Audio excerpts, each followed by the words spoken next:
Hello, kamusta po kayong lahat dyan? Sana po ay okay kayo. Sana supportahan niyo po itong aking YouTube channel. At ito, meron po tayong bagong upload. Sana i-share niyo po, like and share niyo po. At salamat po sa inyong lahat. God bless. Guys, magandang hapon, magandang tanghali. Ayan, at ito yung mag-iina na sasamahan ko po pa ba yan at ibibili ko pong gamit ng mga bata. Oy, tingin mo na kayo. Ano, masaya ba? Hoy, masaya kayo kasi may bibilhan kayo ng mga bag? Ha? Tsaka sapatos? Uniform? Opo. Notebook? Ano? Ito po yung nanay. Oh. Joanne, ano, happy ka? Happy po. Okay, sige po. Ayan, ito po yung ating unang pinuntahan sa bibilhan namin ng mga gamit sa eskwela. Ayan, at ipinamili po namin ng notebook. Ayan, namimili po yung nanay dyan. Kasi ang grade 2 at kinder po ay writing notebook lang ang kanilang ginagamit. Kaya medyo po mura-mura. Ito po at may napili na po kami. 8 piraso pong notebook yan. At yan po yung gusto rin ng mga bata. Kaya yan na rin po ang ating binili.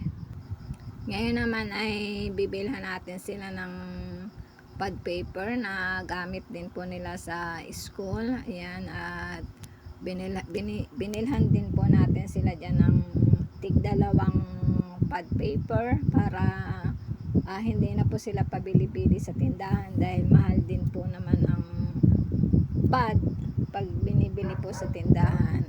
Ayan, at ang sabi ko lang, kung ano yung gagamitin ay siya lang din po dadalhin sa school para hindi po maaksaya. At sinabihan ko din po ang nanay dyan na ingatan din po yung mga gamit ng mga bata.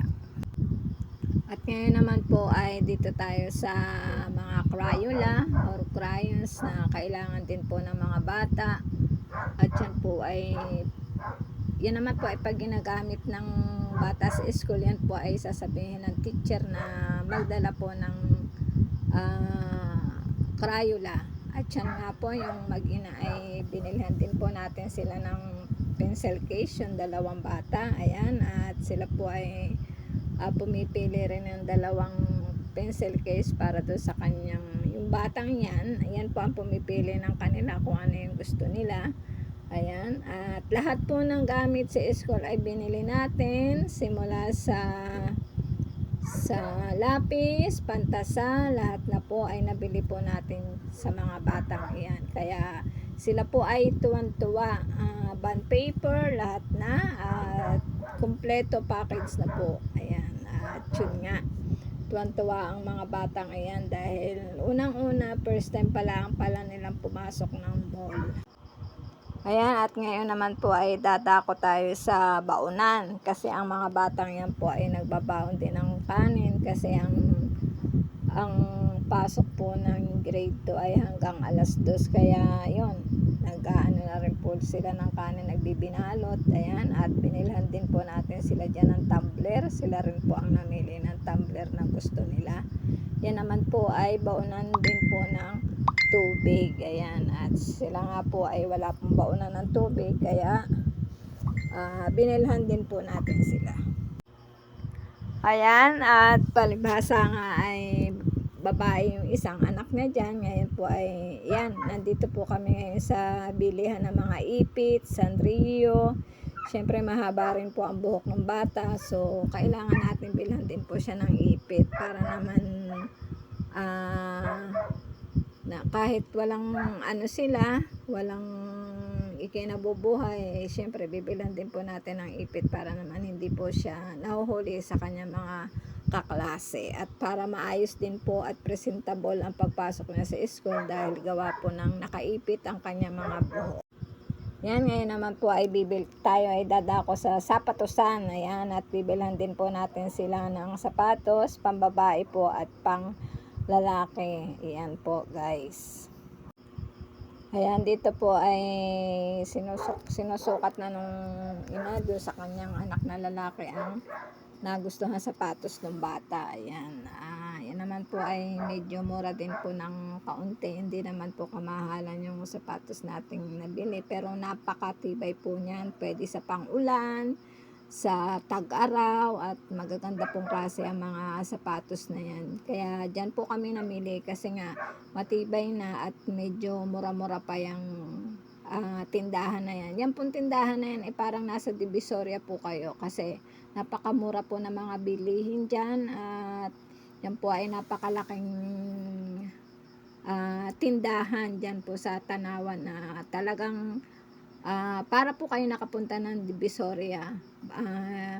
Kaya nga lang po lagi po kasing may tugtog dyan, kaya ayan, yan pong video ay akin pa pong inalis ang sounds at kasi nga po lagi po may tugtugan dyan at napakasaya rin po dyan mamili. Ayan, at tumako naman po kami sa bilihan ng medyas. Ayan, gaya nga po ng sabi ko, kompleto package ang ating ipinamili sa magkapatid na iyan na nag-aaral na anak po ni Joanne. Ayan, grade 2 at isang kinder. Ayan, at pumili na rin po sila dyan ng bag. At saka yan nga, mga medyas. Ayan, at yun nga. At napakarami nilang mapapagpilian. Ayan po ang mga medyas. Ang nagustuhan po ng batang babae ay mahaba. Kaya, so mura lang din naman po yung mahaba ang medyas. Okay lang po.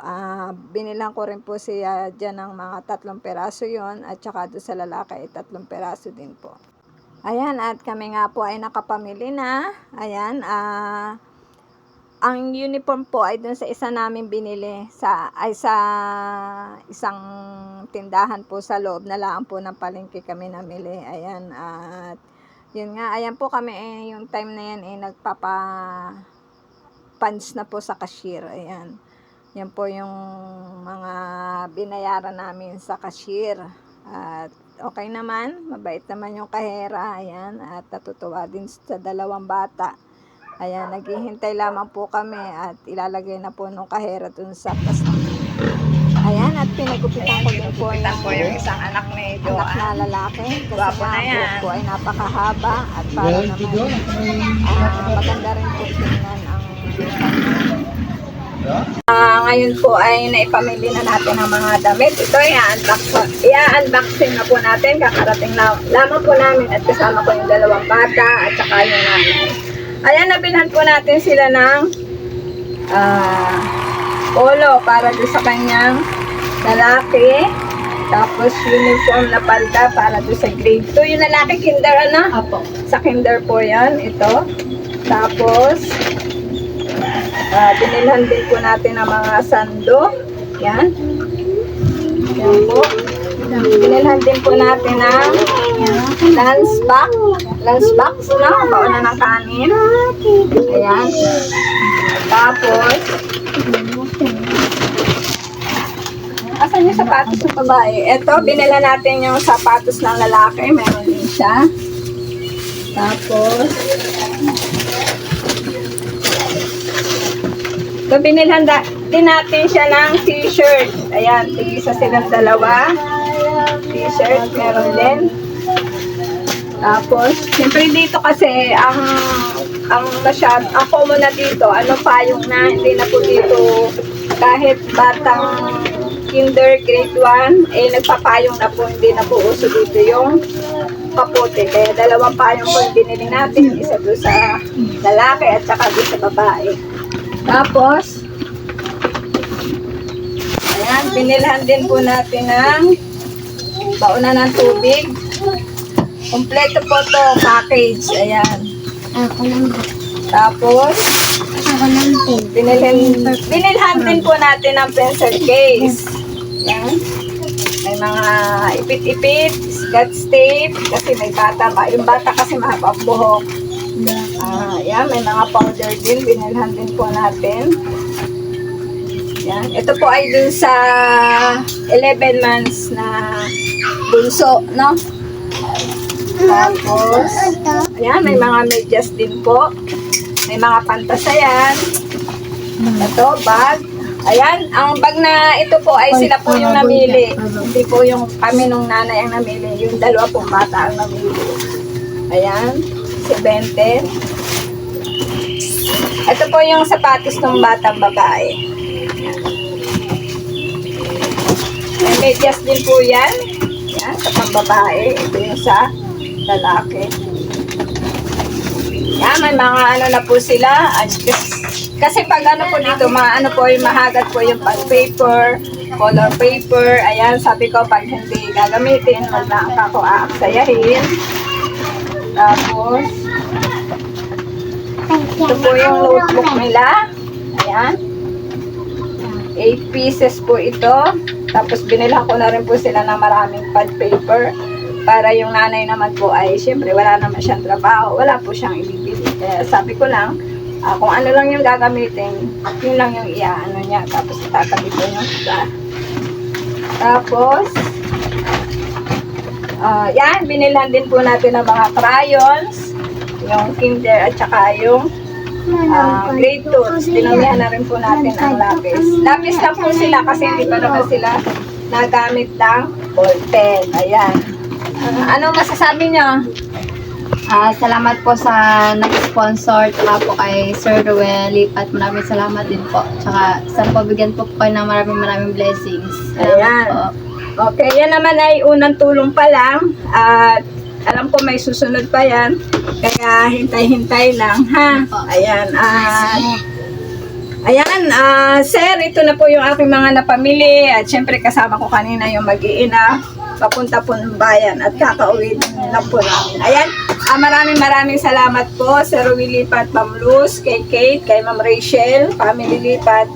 Maraming salamat po sa pagtulong ninyo sa mag-iinang ito na galing Negros. Sa vlog kasi hindi nabanggit kung kasal. Kasal ka ba? Hindi po. Kasal ka ba? Hindi po. Ayan. At doon, si Sir, bakit pinupunit ng asawa mo yung yung pera? Di ba may nabanggit ka doon? Hindi ko Tapos, rin po alam kung bakit ako pinupunin. kasi dinadaanan siya, parang kumbaga, may bisyo siya. Opo. Alam niyo na po yung kung ano yung bisyo. Sa alak, sa sigarilyo, bukod pa po doon, may bisyo pa rin siya. Ayan, kayo na po ang bahalang mag-isip ko. Ano yung naisip nyo? Yung asawa niya ay isang ganon. Tapos pero ngayon wala siyang trabaho. Hindi ko rin po alam kung may trabaho. Nung umalis ka, may trabaho? Wala po. Wala. So, bali, walang ngayon trabaho. Ayan po sir, yung hindi nabanggit sa vlog, wala palang trabaho. Dati pala construction, pero ngayon wala palang trabaho. At yung kaya pala pinupunit yung pera, tinatapon yung bigas, may isa po siyang bisyo. Alam niyo na yun sir kung ano yung bisyo na yun. Hindi ko na lang po babanggitin. Ayan, maraming salamat po at palike and share ng video na ito. Shout out sa aking team. Ayan, maraming salamat po sa inyong pagsuporta. Bye bye po.